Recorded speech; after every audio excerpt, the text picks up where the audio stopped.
Okay, welcome to Stan's Drug Lab.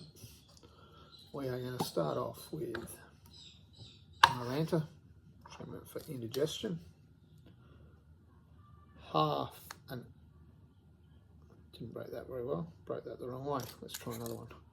Half an Aspro Clear tablet. So basically just an aspirin, actually contains a carboxylic acid. And I'm just going to pour 10 ml of water into there. And I'm going to put the lid on like that.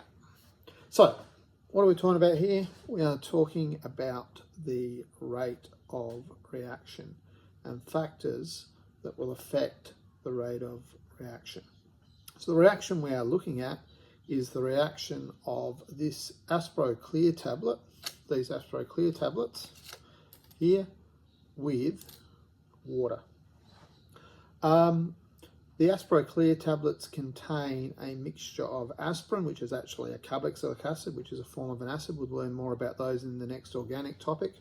And they also contain a carbonate, generally in the form of something like bicarb soda, which is baking powder, sodium. Oh, what was that? Anyway, what you just noticed there is, due to that reaction, it blew the lid off the top, and that was the little explosion that we saw there. So, as that reaction between the acid and the carbonate happens, it releases carbon dioxide gas. Just quickly, I won't do the whole structure of aspirin, we'll just do an R to show the other bit. And that reacts with the sodium hydrogen carbonate. I'll show you this in a sec. And when that reacts, it's the reaction between an acid and a carbonate. So we get salt, so we get the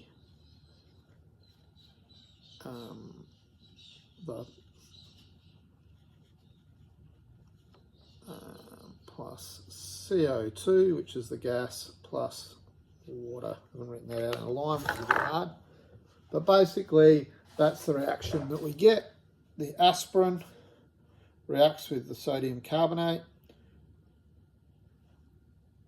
It's an acid, so it can donate into hydrogen ion. It donates this hydrogen to form the ion that binds with the sodium, although both of those are aqueous.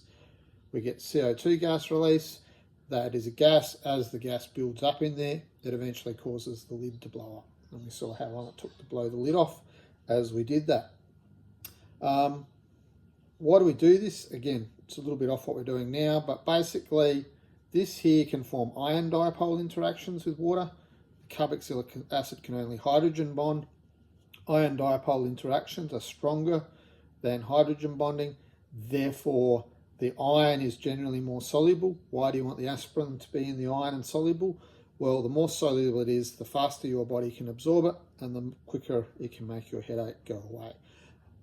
Again, I'm getting a little bit off topic, but it's a good little reviser there back to some of the acid-based stuff from last year that hopefully you should remember, and it will be important to remember as we go forward. So, we looked at that reaction just then. What are some things that might affect the rate of reaction? And as you sit there and think this, I'm hoping you're going, oh, there's 5 things that can affect the rate of reaction. Thinking back to the how to get a date video. And if I asked you, maybe the first thing someone might say that affects the rate of reaction is temperature. So, got a kettle here. Let's try and go.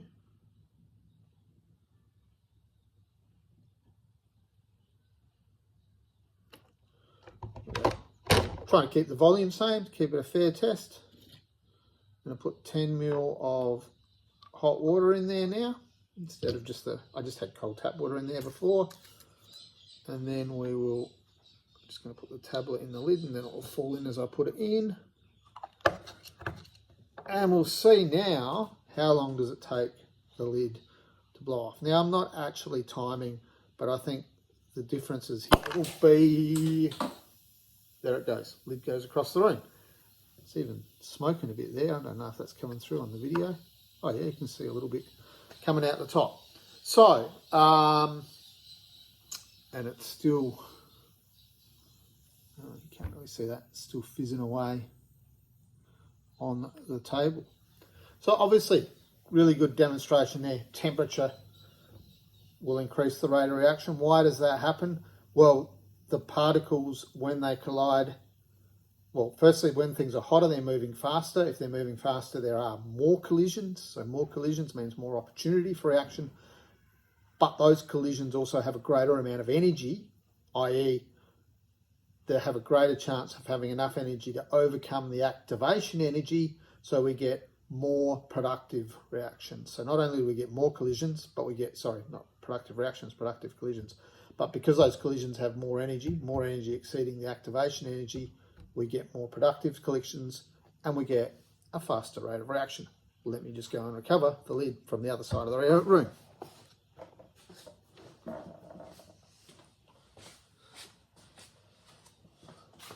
Okay, so we saw that really good demonstration there of temperature. Just give that a rinse out. Cool it down a bit too. What else might affect the rate of reaction? We'll stick with cold water this time. Now, maybe you're thinking concentration of reactants. And you would be right. Concentration of reactants could affect the rate of reaction. We could basically, it's a bit hard to change the concentration of water. I guess we could add more water.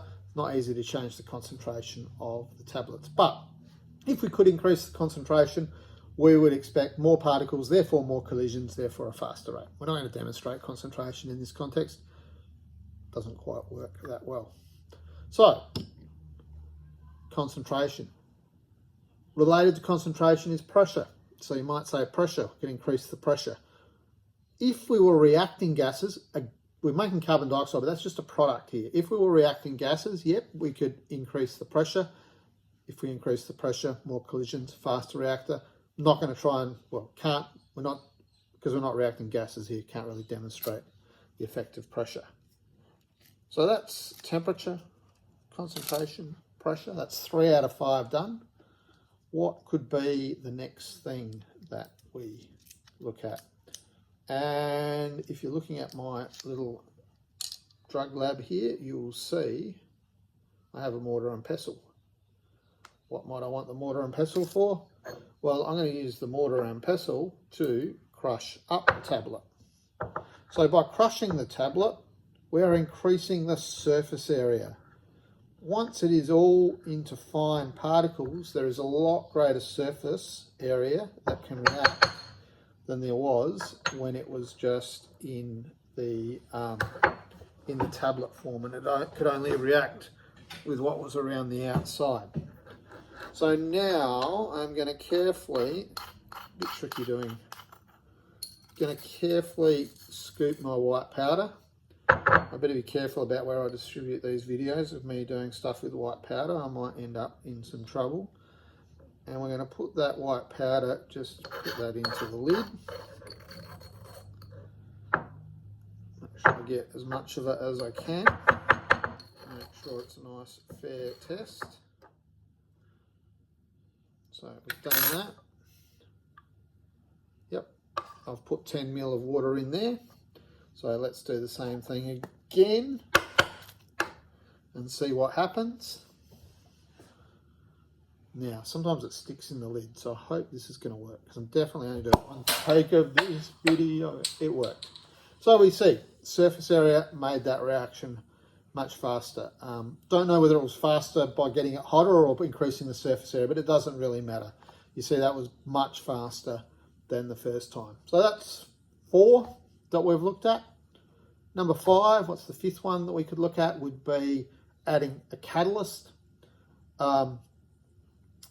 So back to surface area, if we go back to particle theory, more surface area, so there's more particles that can collide with the water to cause the reaction to happen.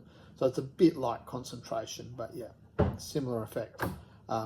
as you increase the surface area, more surface area available, so more particles in the solid that can collide with the liquid and make the reaction happen. Catalyst. We could also add a catalyst. Adding a catalyst would also lower the activation energy, increase the rate. It's not really an easy catalyst we can add for this reaction, so this isn't one that we can easily demonstrate. So that wraps up what I wanted to talk about with rate of reaction. And then the next thing I want to talk about is the second part of this topic, which is equilibrium and yield. So we've swapped subtopics. We've gone from the first subtopic about rate of reaction, and now, just wipe the bench down a bit, we are looking at equilibrium. And we're going to use this chemical here, cobalt chloride. Let me get my whiteboard. Here's one I prepared earlier. So let's just look at the moment at this reaction here. Cobalt chloride can exist in two forms. It can exist as what we call the hexahydrate, so hexa meaning six water hydrate, which is red, or it can exist as the COCl42-, and that is blue. And basically, we have chlorine. Yeah, this is the equilibrium between those two forms. So when you put dissolved cobalt chloride in water, you can get this equilibrium between the hexahydrate, which is red, and the cobalt chloride, which is blue. And the question I've got really here for you to think about is this reaction exothermic? Does it release heat energy? Does it have a negative enthalpy? Or is it endothermic? Does it absorb energy? Does it have a positive enthalpy change? So what we're going to do is we're going to get a test tube, and we are going to put a little bit of the, not sure what that was. I'll try and wipe it off.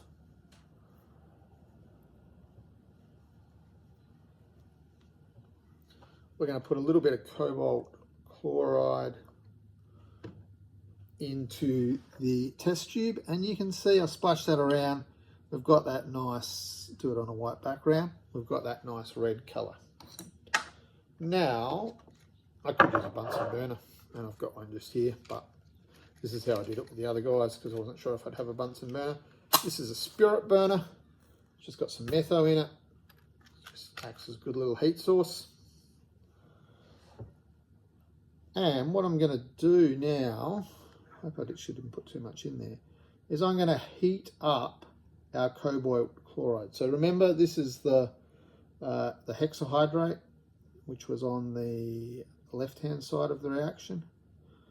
And we're going to heat that up in the test tube.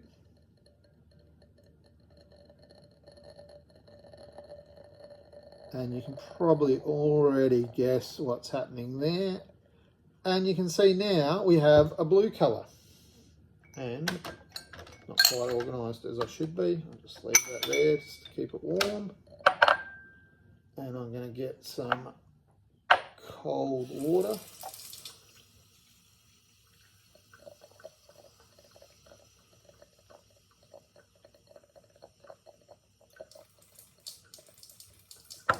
Which side's better? No, I'll put it that side, otherwise I'm going to stick my hand in the flame and burn it. And I'll move it back a little bit. So, still nice and blue, but I'll put it in the cold water and I shake it around, boom, boom, boom. I think you can probably see what's happening. And we've gone back to the red colour. So then let's heat this up again.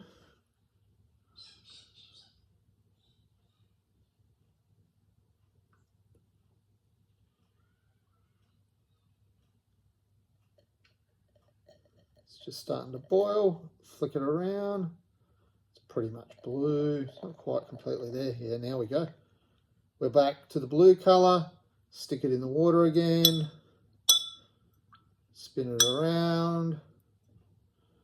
And we're back to the red colour. So, hopefully there we can see really clearly equilibrium. So when it is cold, your left-hand side is favoured. When it is hot, the products, if you like, are favoured. The right-hand side is favoured. So what we are seeing is this reaction, when we heat it up, the forward reaction is favoured. So when we apply heat, the forward reaction is favoured. It's trying to favour the cobalt chloride. When we cool it down, the reactants are favoured. So let's think about this. As we heat it up, what's the reaction want to do? It wants to try to counteract that change. So it wants to try and cool it down. That means that the forward reaction must be cooling down. That means the forward reaction must be absorbing energy. So the forward reaction must be endothermic. The reverse reaction, when we cool it down, it's trying to heat it up. That means that the reverse reaction is trying to heat it up. The reverse reaction must be exothermic, releasing energy. So forward reaction is endothermic, reverse reaction is exothermic. Forward reaction is getting colder, backwards reaction is trying to get hotter, because it's always trying to counteract that change. That's what Le Chatelier's principle is about. Now, if you are actually here and doing this in person, I would have made you write out the equilibrium constant for that reaction. I think that looks like Danielle's writing. She did that for me the other day. So we can see that there. So that's the effect of, sorry, my light's just gone off. I'll just move around. No, that's enough. That's the effect of a good demonstration of the effect of temperature on the equilibrium. Now, we could also look at this equilibrium in terms of concentration. And there is a video that I posted. It's not one of my videos, but there's a link to a video that I posted with the notes. It's the same reaction, but they add concentrated hydrochloric acid. And when you add concentrated hydrochloric acid, you increase the concentration of the reactants. So the reaction tries to counteract that change and it makes more products and it turns blue. And then you add some water, and when you increase the concentration of the reactants, sorry, the products, when you increase the products, it tries to counteract that change and shift back to towards the reactants, so it goes back to red. And so you can basically add concentrated hydrochloric acid, which gives you the chloride, and then add water and do a similar thing to what I just did before with that color change between red and blue. Hopefully that makes sense. And obviously pressure doesn't really apply there because it is a not a gaseous reaction. But just to think about pressure, let me go back, good little bit of revision to something we did earlier in the year. Let's go back to our catalytic converter reaction. So the catalytic converter takes the carbon monoxide that comes out of your exhaust and the nitric oxide emissions, and it turns it into CO2 and nitrogen gas. That's the reaction there. But at the moment that reaction's not balanced. To balance that reaction out, we need 2 carbon monoxide, 2 nitric oxide, and 2 CO2. So once we balance that reaction out, we've got 2 carbon on the left, 2 carbon on the right, 4 oxygen on the left, 4 oxygen on the right, 2 nitrogen on the left, 2 nitrogen on the right. Now, what would happen if we increase the pressure? If we increase the pressure in our catalytic converter, will that favour the formation of the products, carbon dioxide and nitrogen, or will it favour the formation of the reactants? And if you look at that, you would hopefully go, oh, how many moles of reactants is there? How many moles of products? And you would go 2 plus 2 equals 4 moles of reactants, and 2 plus 1 equals 3 moles of products. So if we increase the pressure, it'll want to decrease the pressure. How does it decrease the pressure? It produces less moles. What side produces less moles? The forward reaction. So, and as I look at that, strictly speaking, because we're talking about an equilibrium, I probably should use the equilibrium arrow there. So the forward reaction produces less moles of gas, so that would be less pressure. So if we increase the pressure of our catalytic converter, the forward reaction would be favoured. Okay, I think that is all the things that I covered in our little demo. I'm looking here in my little bag of kits and a bag of tricks, and I think I've got everything that we've used. I think we've used everything that we've used, so to speak.